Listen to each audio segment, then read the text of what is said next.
Thanks for tuning into Talking Point. I'm your host, Niraj Shah. Our guest today is Manish Gunwani of Bandhan AMC. Needs no introduction. Manish, great having you. Been a while. Thanks for taking the time out. Thanks for having me. The pleasure is entirely ours. Manish, how do you view the current optimism, if you will, at the broader end of the spectrum? Because I say that very carefully because the Nifty is kind of wedged in this range, not quite budging, but there is furious activity at the non-Nifty end of the market. There are multiple things there. One is actually, if you think about it, if the small cap index had a deep correction versus the mid cap and large cap, and some part of it is a kind of catch up, maybe. Uh, Two is globally, I think what is surprising everyone is that in spite of fairly stiff monetary tightening, economies are generally doing better than expected, especially on the services side. So if you look at the global PMI, which is a kind of reflection of GDP, the manufacturing PMI is on an aggregate below 50, which is kind of recessionary. And China has a big part there. But if you see the services PMI, it is very, very healthy. And that is kind of surprising people because everyone thought that with a kind of monetary tightening and liquidity tightening, what we have seen, there was obviously expectation that US would go into a recession quite early. That is the second half of this year. But as of now, the activity data is quite strong. And that has its own challenges in the sense that we're clearly seeing that every time global bond yields come down at the middle to longer end. But the moment the activity data comes out, you're seeing interest rates again go up. So if you see the US 1 year bond yield today, it probably is at 52-week high.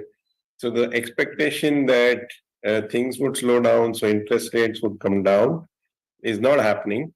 But the activity levels, I think, probably are pushing people to move from bonds to equities because if activity remains strong and inflation, in a sense, helps equities also because nominal growth is strong, then definitely making money in bonds is virtually impossible.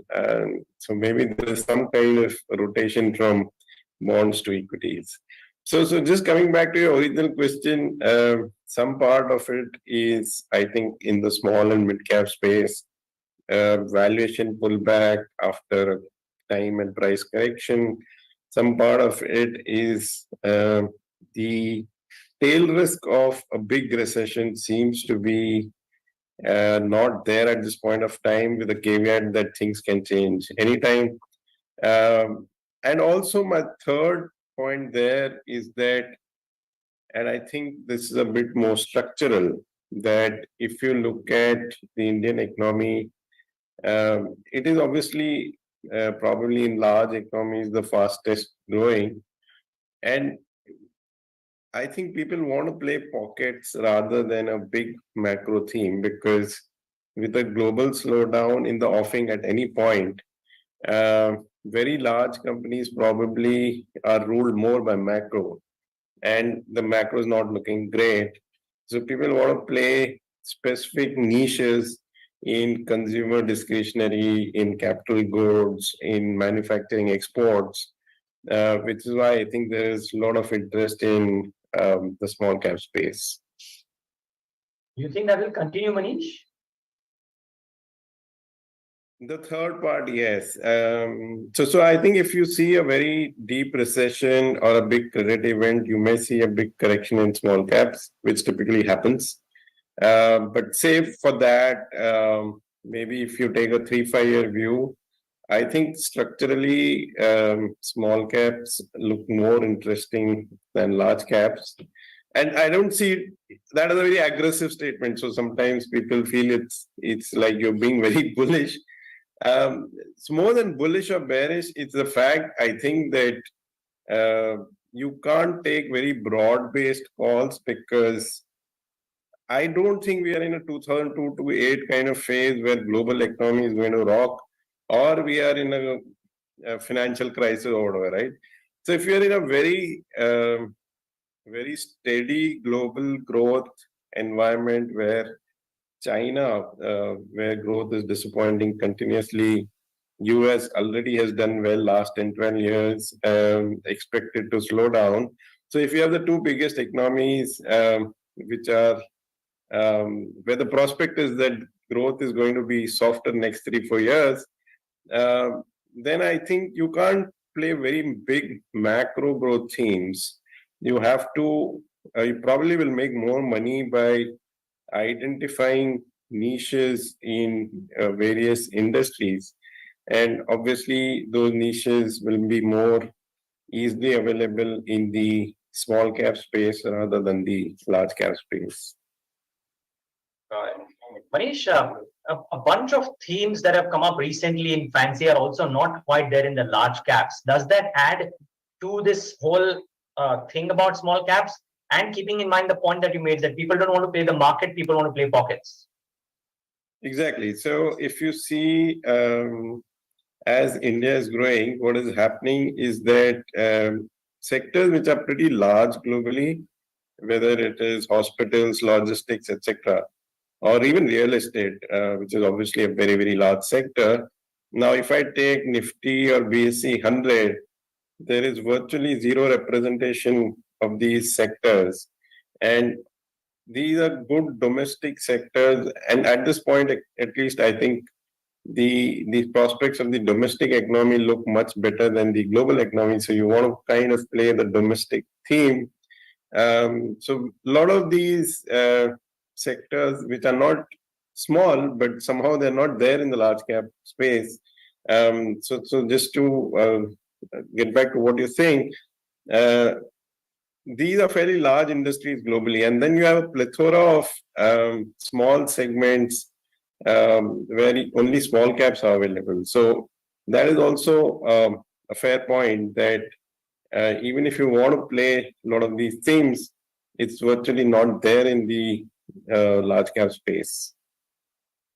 Okay, now before I kind of try and understand, and I'll save the last macro question for the end. But since we are already on this topic, and before I come to small caps, I have to ask you about the largest segment in the country, BFSI, right? Very strong earnings growth possibility hasn't quite gone anywhere in the last 6 to 9 odd months. You could argue maybe they've rallied a little bit, but how does one look at BFSI as a pocket currently? There are sub segments within that too. And I'm Yeah. particularly interested about banks, more so in light of the fact that we now have a very, very large bank getting created in a matter of a few days.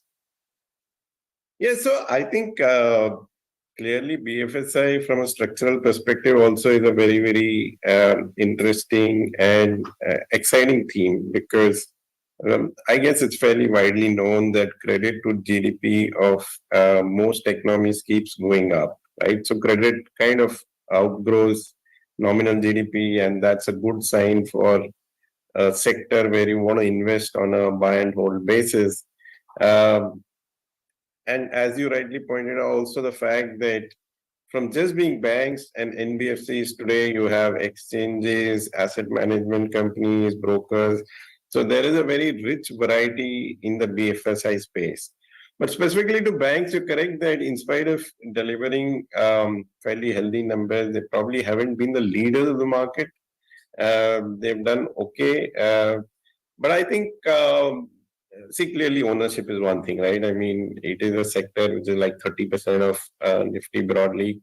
And in a sense, we are at a point where we are seeing the best of everything falling together, whether it is credit growth is reasonably healthy, asset quality is pristine. So there is also a feeling, I think, that these kind of good times can't last, and that is fair. I mean, it is a cyclical sector in the long term. Although at this point, the next 1, 2 years, we don't see any big credit costs coming up. But if someone has a 5, 10 year view, I think there'll be cycles in this sector. So I think between ownership, the fact that the sector ROE is probably the highest since 2010. Um, and the fact that it is a cyclical sector. Also, it obviously is a sector where the average ROE of the company is not great. Meaning, I would not say any bank is a great business. It's a good business because no bank will have more than 18-20% ROE. So it's not a spectacular business. Um, so I think these have come together, but again, I think the large private banks are good buy and hold candidates. They may not deliver very supernormal returns, but for someone looking for a patient, healthy return, I think the large private banks are in a good space. Manish, we never get into stock specific conversation. I'm not intending to do that right now as well. But I'm just trying to understand from you that what does the creation due to the merger of two large behemoths into one single large banking behemoth mean for the growth of that entity? Maybe just the growth, no conversation around the stock price, fortunes, Yeah. etc. But for growth for that or for the space at large. So it's quite interesting that the giant of the sector on the private side, they are having a fairly aggressive phase of branch opening and restructuring of the liabilities. I won't say restructuring, just that since they've absorbed the NBFC, they want to kind of increase the retail liabilities in a very aggressive manner. Um, I think they seem to have a right to win in that sense that um, given the brand and given the existing economies of scale, given the technology which is on an aggregate better than PSU banks, the culture and the HR and all that. So I think it's exciting that the Indian market is producing a market cap of that scale. Um, Clearly, given that size, the erstwhile growth rates which were there for last 10, 15 years may not be there for the next 10, 15 years. So to that extent, I guess the returns will have to be seen in that context. But otherwise, I think it's a exciting and a kind of milestone for the Indian stock market that a market cap of that magnitude is being created. And what about the space, Manish? I mean, the large banking space. Then now that there'll be a clear chasm of sorts between, let's say, a number one and number two. Does that mean anything for the next set of large private sector banks who have size, but maybe not that larger size? I don't think so, because I think the standard formula is that I think a good private sector bank should grow anywhere between 5 to 10% higher than the system credit growth. That I don't think it matters whether you are let's say 20 billion market cap or 40 billion or 80 billion. All the private players have that opportunity to grow maybe 5-10% above the system credit rate or growth rates. The thing I think which needs to be watched out, even if credit quality remains good, is whether due to competition we will see a compression in the net interest margins, because I think it's the kind of sector which is very capital intensive, and even if credit quality remains good, there will be incentive for players to show growth.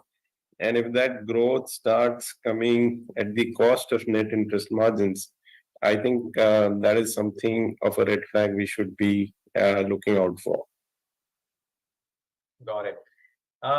There is moving tracks, and there's this whole argument you mentioned about globally large sectors and presence into India, and then the whole talk about Capex and how while the Capex theme is alive and kicking, maybe there'll be a difference between now and 2003 to 2008. Even if one were to believe that, it's reminiscent of that period. Now, my question to you is, are you very constructive on the Capex cycle? And if so, are you playing it differently this time around than what you would have played back in 2003 to 2008? No, that is true. So I think if you compare that golden capex cycle of 2002 to 2008, I think the broadness of that capex is not going to happen. With this simple theory that if China and generally the globe is slowing down, you will not see a commodity super cycle. And upstream commodities are a fairly big part of the capex cycle. So whether it's steel, upstream oil, refining, and I don't think we're going to see the kind of velocity or capex in that segment that we saw then. Even real estate, while I think listed real estate companies are doing very well, I think it's more a market share game right now, rather than the broad-based real estate strong growth which we saw during the early 2000s. So I think we're not living in a world where global GDP is 4-5%. We are not living in a world where commodity capex will be strong. We're not living in a world where land prices are going up and real estate prices are shooting up. So that was the characteristic of the 2002 to 2008 cycle. But I think we have different drivers here. Probably the biggest is, which is global as well, is this energy transition from thermal to renewable, which is what we were discussing earlier, that rather than playing a broad-based theme, I think next 3-5 years probably belongs to an environment where you would want to say that I don't want to play commodity capex, but I'm very keen to play the renewable capex, and associated with renewable capex is, let's say, power distribution, because renewable generation by nature is more volatile, which means you need to invest more in the grid. So you want to play that. Now, if you want to play those selective parts, then as I said, it's probably necessary to go down the market cap curve, and play something which is very specific to that capex. Got it. Okay. And just a follow-up to that answer, last couple of questions, Manish. Um, Typically, the view is that the real estate cycle lasts for a really long period of time. I heard you mention that for now it seems to be a market share game, and maybe to an extent, if a global economy is slowing, the effects will be felt in India too. Are you constructive real estate stroke ancillaries, or are you getting worried because they have been in the midst of a cycle now for the last couple of years?